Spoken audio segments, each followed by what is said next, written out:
whole art of Victor Vasarely is very playful, very joyful. He was the father of the op art, the optical art movement. Even his own name is very gamish. He was playing around with the letters. Vásárhelyi was transformed to Vasarely. They hired Vasarely to redesign logo for the Renault car, and that was like a co-joint work of Victor Vasarely and his son Ivaro. Razstava Viktor Vasarely v Odmevu v Mednarodnem grafičnem likovnem centru ima nekako dva namena: ponuditi slovenskemu občinstvu nekako obsežnejši v bistvu pogled v delovanje tega pomembnega madžarsko-francoskega umetnika, v njegovo dolgoletno delovanje na različnih področjih likovne umetnosti. Na razstavi predstavljamo predvsem grafiko v zelo širokem naboru grafik v tehniki sitotiska. Na razstavi pa so predstavljene tudi slike, kolaži, objekti in dve publikaciji. He introduced the multiplicity as a new way to create artwork.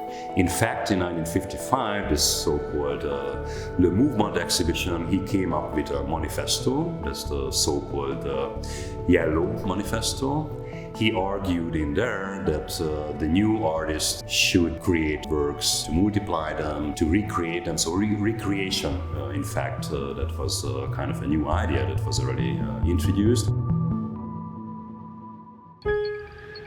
Vasarely curated an exhibition in Paris at the Denis Rennie Gallery in 1955, the so-called Le Mouvement, the Movement exhibition.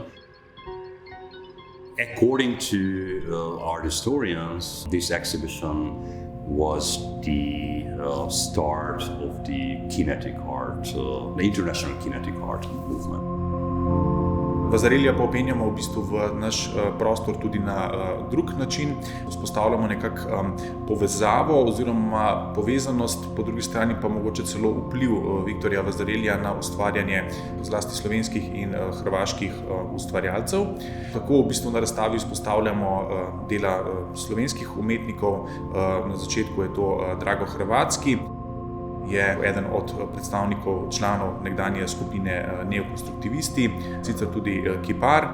Drugi slovenski umetnik, ki ga predstavljamo na razstavi, je Sandi Renko, ki je s slovenskim prostorom povezan mogoče malo šibkeje, zaradi tega, ker je tržaški Slovenec in ga šele v zadnjem obdobju z razstavami poskušajo nekako bolj tesno vpeti v slovenski likovni prostor. Danilo Jejčič je še en slovenski umetnik, ki ga predstavljamo na tej razstavi.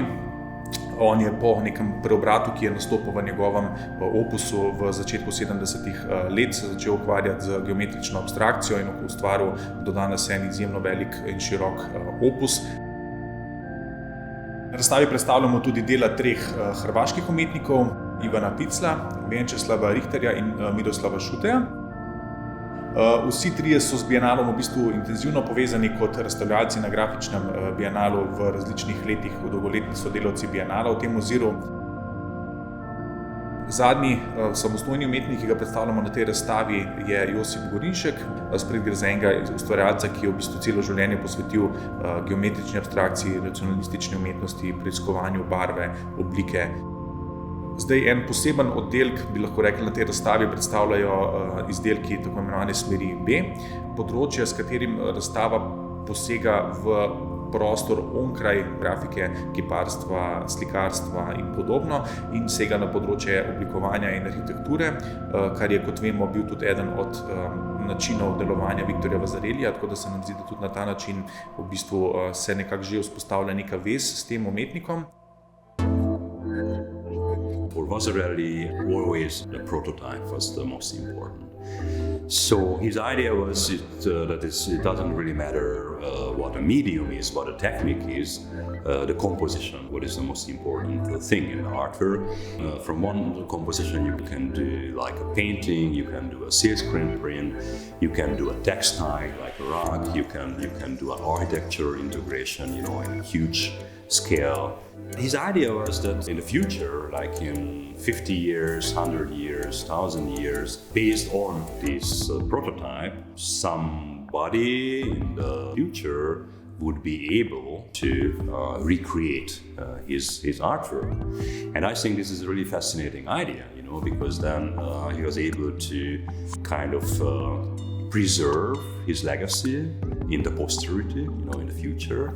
And that is what Vasarely made really famous, because his thinking was that everybody, all humanity can share optical art, can benefit from optical art for the society.